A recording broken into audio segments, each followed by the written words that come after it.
Hello, this is David Bernstein, President and CEO of the Jewish Council for Public Affairs.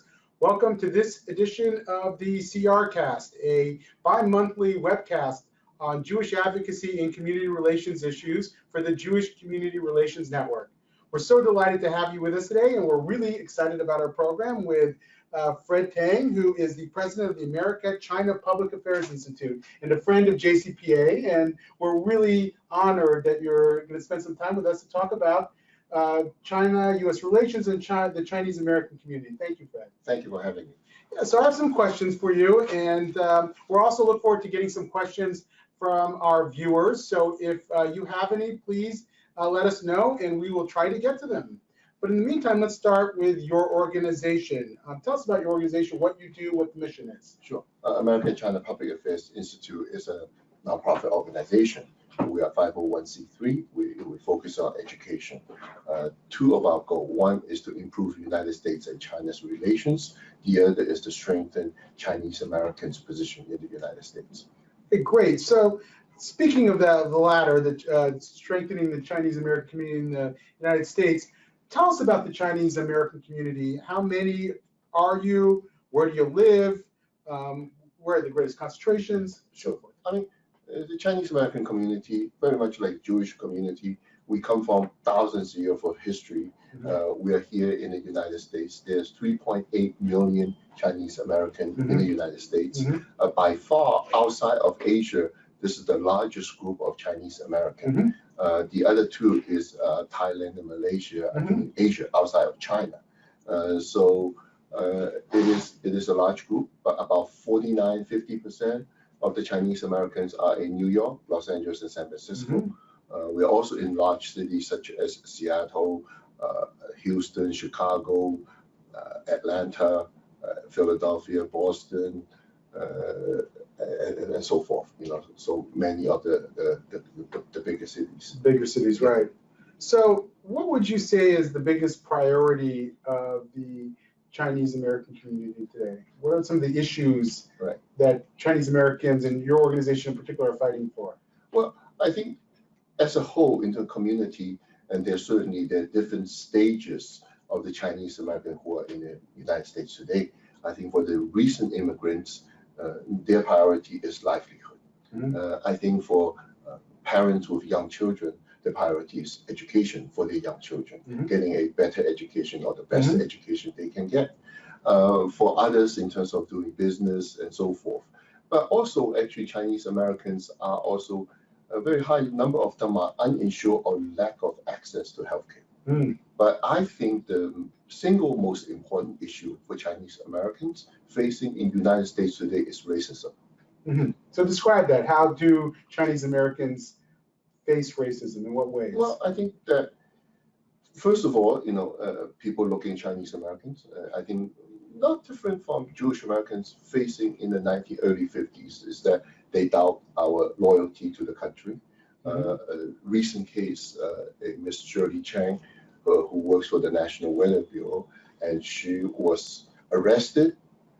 And all she does is try to predict floods to protect our city, and she was, and then she was found not guilty. We have another scientist, Mr. Wan Ho Lee, who worked for Los Alamos lab. He was found. They say that he's a spy. Of course, he was not. Case, and there's so many of these type of cases that they single out Chinese Americans and in terms of being spies. And I think there are other cases certainly, you know, we're fighting for being in a place, a seat at the table in many of the major arenas. And so I think that that's because of our race, because our face, because how we look. But in spite of that, I think both in the Jewish community, I would say a lot of these same things. We strive for success. We achieve a lot of things. Today, you have people who are musicians, scientists, architects, so many different people who are achieving, and I think they will achieve more. Well, you mentioned that you're undertaking some steps to try to help people who face racism in the Chinese American community. Do you have anti-bias training? Are there specific programs that either your organization or other organizations are undertaking that are meant to help strengthen the position of Chinese Americans when facing racism and discrimination? we are working on, I mean, we're a relatively new organization. We were founded in 2012 and we're fully operational in 2016. We're working on all these issues right now. What we're trying to do is to do what we call forward actions, which we want to do preventive. We don't want these things to happen. And then we say, oh, you know, we are victim. So what we're working on is many different, certainly we reach out to different communities, we work out our, you know, to get to know each other.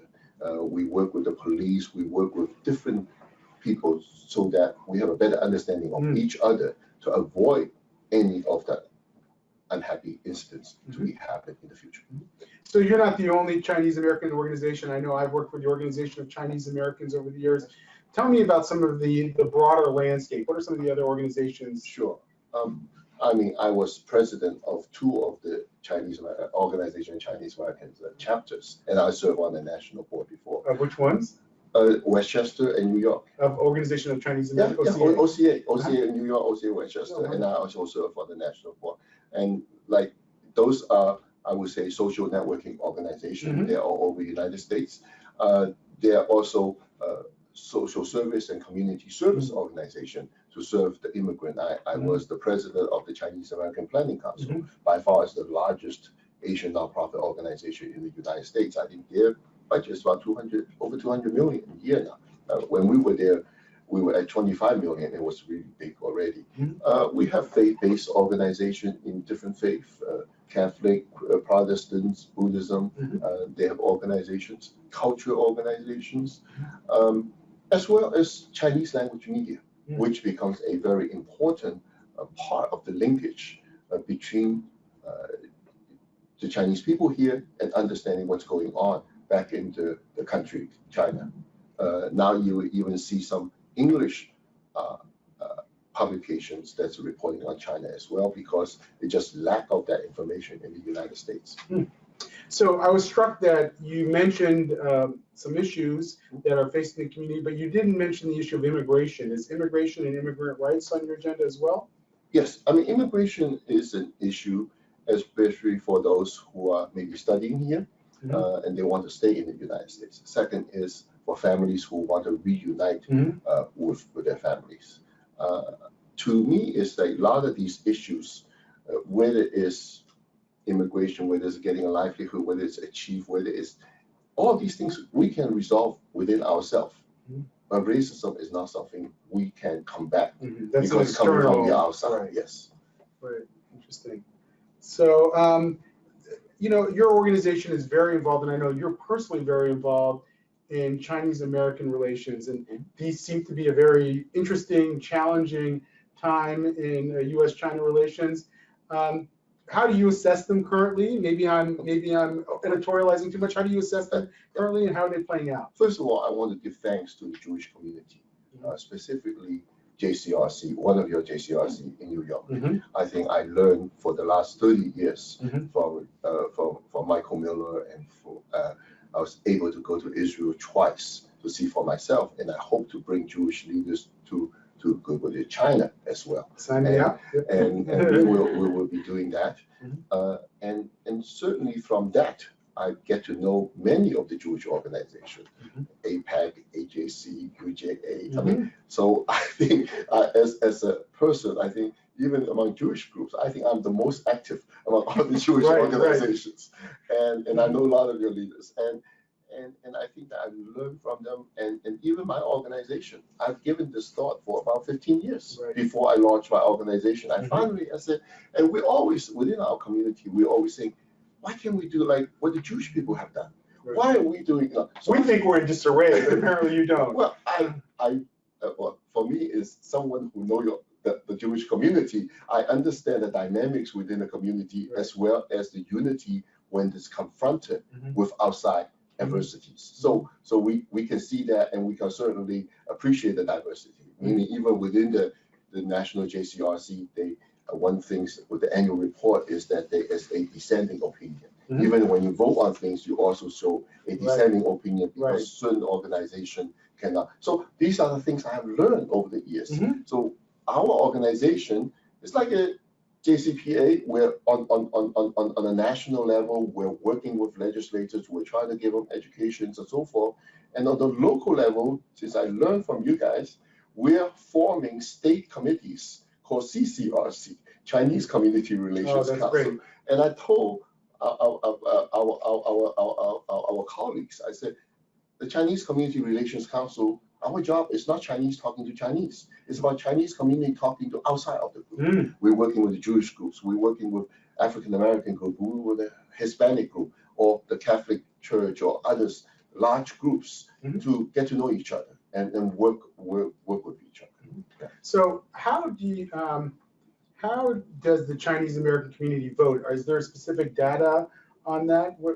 How did it play out in the current elections? First of all, I would say that there's a lot more opportunity to register people because they are not as excited about voting. But every election cycle, we're having more and more Chinese participating.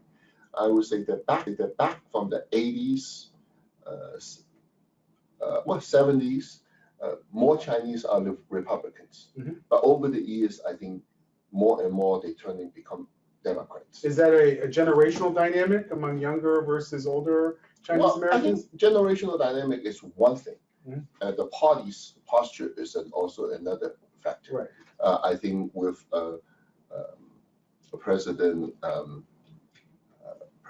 Obama's basically 70% turnover from one to the other, and that is a significant change. And even the Republican senators like Norm Coleman, he saw that. He was talking to me about those numbers.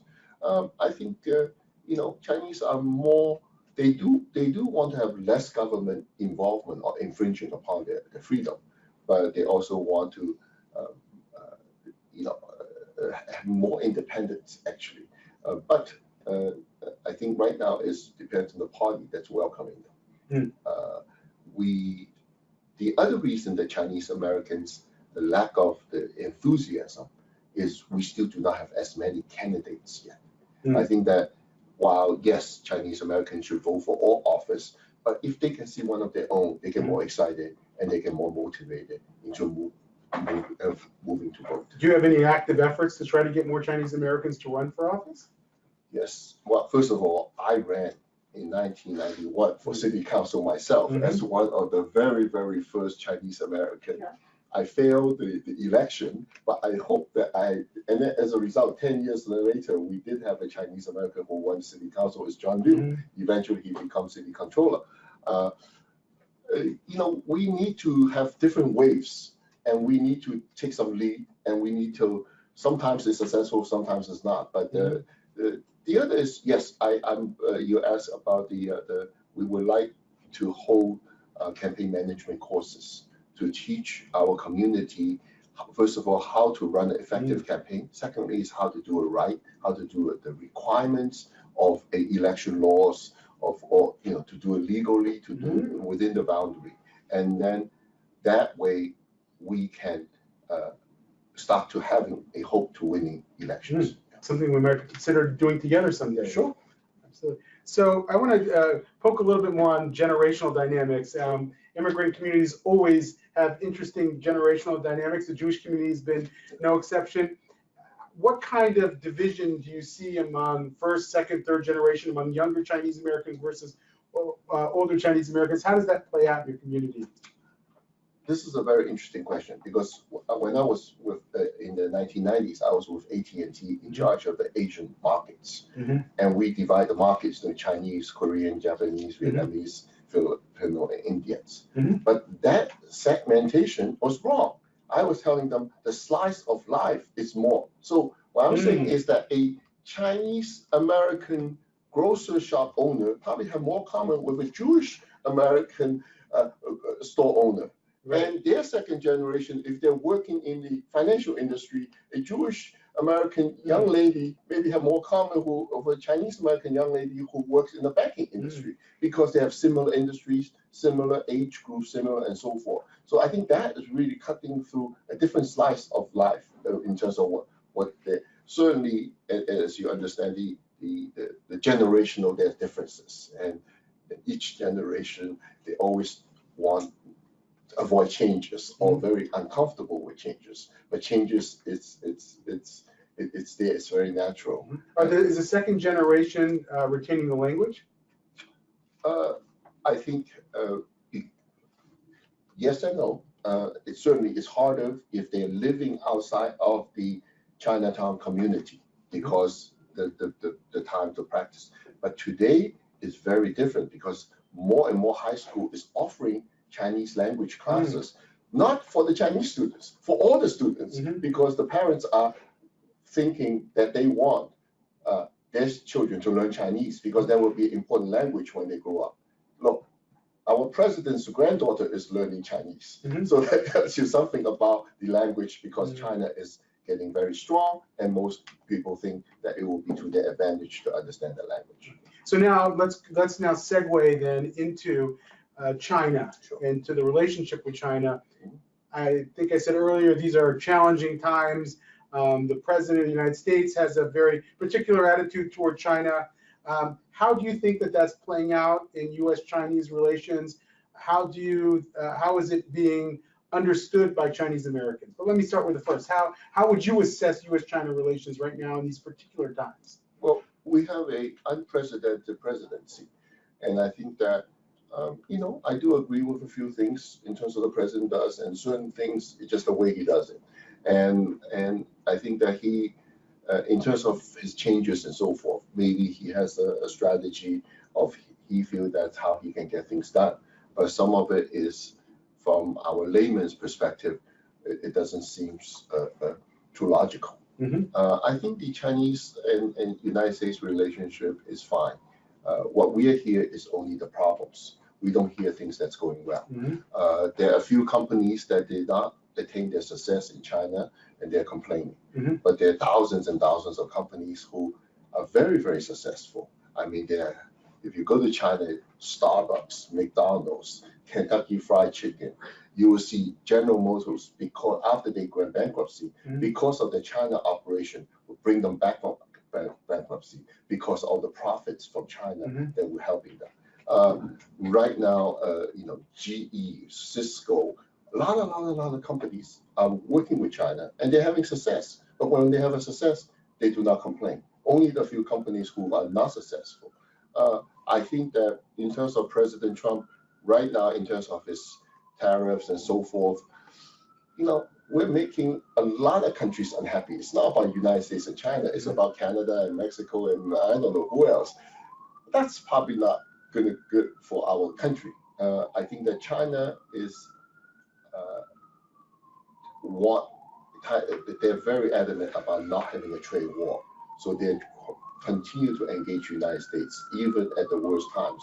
They have sent the most senior leaders to come and meet with President Trump. And each time when we impose the sanctions or tariff, they sent another senior leader coming over. They could easily have a trade war with us, but I think that they think that's not the way to go because I think, in fact, I would say that the 450,000 U.S. companies is against setting up such tariff. So you've spent, I know from our discussions, spent significant amount of time in China just in the past few months. You've been there, you said 3 times, I believe. What is the attitude among the people you've come across about the U.S. and about the president and that potential trade war? Well, I think that in terms of the common people, they see it in the news, so they get angry. But if you're talking to the leaders, people who are working, whether it's the foreign ministry or the commerce ministry, they understand they have to be the adult in the room. They have to be professional in dealing with this matter. This matter will be dealt with and it will be done. But we'll have other things that's come up. So I think that for me, from my perspective, I think that China is very adamant about not having a trade war with the United States because that's not going to be good for the United States, it's not going to be good for China, and certainly it will hurt the whole world as well. So I want to spend a little bit of time talking about Chinese Americans and Jewish Americans. We know that you've been engaged with our community for many, many years and are a good friend to many of the leaders. How have you seen Chinese-American Jewish relations play out? What are some of the opportunities? What are some of the success stories that you've seen? Well, I can only do things by example. So in terms of my participation, whether it's going to Israel, to visit Israel, come back to tell my community about that and encourage other people to go, to joining JCRC, or whether you have a protest or demonstrations or so forth, I speak out in terms of for your support, or joining fun things like the Israel Day Parade. Then, because for me is I can do things within my own means, and I'll do it, and I hope others will follow. I think that what we should do is really having our community leaders from different sectors, though, because if we do it by social service, then we have to bring the social service counterpart, and if we do bankers, then we should bring bankers as a counterpart to do this kind of discussions. And we actually have been doing a lot of this for China, because we want people to understand the U.S.-China relation is not just a bilateral relations. China has a lot of international relations. China's relationship with Poland, China's relationship with Finland, or with Israel, or with. So we have been doing this type of joint events, bringing business people from both sides to meet with each other. I think certainly in any community, there's always misnomers about the other community, and we try to really bring some of these stigmas or biases away from each other. Have you felt any? If so, I'm curious. I mean, what are some of the attitudes among Chinese Americans toward Jews in this country? How do you think most Chinese Americans, or a younger generation or an older generation, think of Jews? I think younger generations are okay, but sometimes in the college, because of these very, very extreme leftist movements, certainly on BDS and so forth, people, when I talk to them about Israel, these younger students would think that, very negatively. And I have to tell them and go back to the history and talk about that. So that's one, in a college environment. I think that right now there is that kind of pervasive movement there, and we should work together. In terms of the community, some of the older people, their thinking is more archaic, right? From Second World War, from different times, but I think overall, people like myself, we certainly, work very well. But one thing I must say, that the Chinese people do respect the Jewish people very much. We always have a joking around saying that something that's even better than the MBA is there's two words, 犹太. When you are a Jewish person in China, they give you more credential than being even an MBA, because they feel Jewish people, they know how to do business, they're very, very smart people, they study very hard. So this is something they have tremendous respect. It's just like some people think Chinese are very good in math, but not all Chinese are. But, you take advantage of Certainly, we're not all good in business. I can attest to it personally. Well, you mentioned Israel, of course, and China and Israel opened up diplomatic ties, normalized in 1992. I remember I was writing a paper in graduate school on the time about it. And given all the relations and tensions at the United Nations, still it seems like the trade between the two countries is increasing all the time. What have you seen in Chinese-Israel relations? I was in Israel in 1989. And I was at the foreign ministry. I asked a stupid question. I raised my hand and said, how's China and Israel's relations been going on? Of course, at that time, Israel recognized China, but China didn't reciprocate. So I hear an earful. But then when I visit the colleges, I see Chinese students there. I said, how did you come here? And then they tell me through Hong Kong. I said, oh, okay, that's a back channel already. In fact, in 1992, 6 hours before China and Israel established its diplomatic relations, Michael Miller and I at the UJA, we invite the Israel ambassador to UN and the Council General, and so with the Chinese counterpart, and we celebrated 6 hours before we have the, in terms of the formal diplomatic relation. Right now, the trade relationship is going very well. I think China is Israel's third largest trading partner. They have a lot of going on over there, and a lot of Israel's technology, like desalination and drip irrigation, China is paying for those rights to using those technologies. I think on the UN voting side, still there's work to be done. I offer to the Jewish community that if there are things they want to reflect to the consulate, I'll be happy to arrange meetings that they reflect their sentiments on some of the voting. But remember, a consulate is just a small part of the foreign ministry, but they can reflect that, but they might not. And sometimes within UNESCO might not even fall within that foreign ministry's, jurisdiction. So we can work on this. I think that we should have more exchange and with each other and getting a better understanding. Great. So my last question for you. We're, as you know, in the business of helping our local Jewish communities, Jewish community relations councils and the like, engage at the local level. Right. How might a local Jewish community go about reaching out and working with a local Chinese American community? Well, I think that it's really for your shoulder and my shoulder, because I think an organization like ours we are not one entity in our community. We can at any time call upon many organizations come together. We don't have a stake in terms of, whether there is something we can gain from it or lose from it, but we can bring the community together. And I think we have to come from that perspective rather than just let the community organization to work on their own. So we have to facilitate it ourselves and help them come together and meet each other. Yes, and start talking about the smaller issues. And we have done that. When I was with CPC, Chinese American Planning Council, we're very successful in doing social service and community service. And the Korean community come to us, say, how do you do it? So we take them through, how do we apply for government funding? How do we do this? How do we do the compliance issues and so forth? So hopefully we can help them as well. So let that be an invitation to our local communities who are watching today to please email us, and we'll put you in touch with Fred and his team, and we'll make sure that we create opportunities for engagement at the local level. Fred, thank you so much for your time. We really appreciate it. We really appreciate your ongoing partnership, your loyalty over the years. We want to reflect that back to you and make sure that we continue in this relationship and wish you all the success. Thank you. I want to thank everybody for being with us for this very interesting episode, and I want to invite you to the next one, which will be on Wednesday, July 25th at 1 p.m. It will be with Lacey Schwartz, who is the Director of Outreach North America for the Chol Lashon, which is an organization that works with Jews of color around the United States. And it's something that we've been paying a lot of attention to, how to diversify and be more inclusive in our own community of Jews of color. And we're really excited to have Lacey with us, and we hope you'll join us for that very important session as well. So thank you all for being with us, and take care.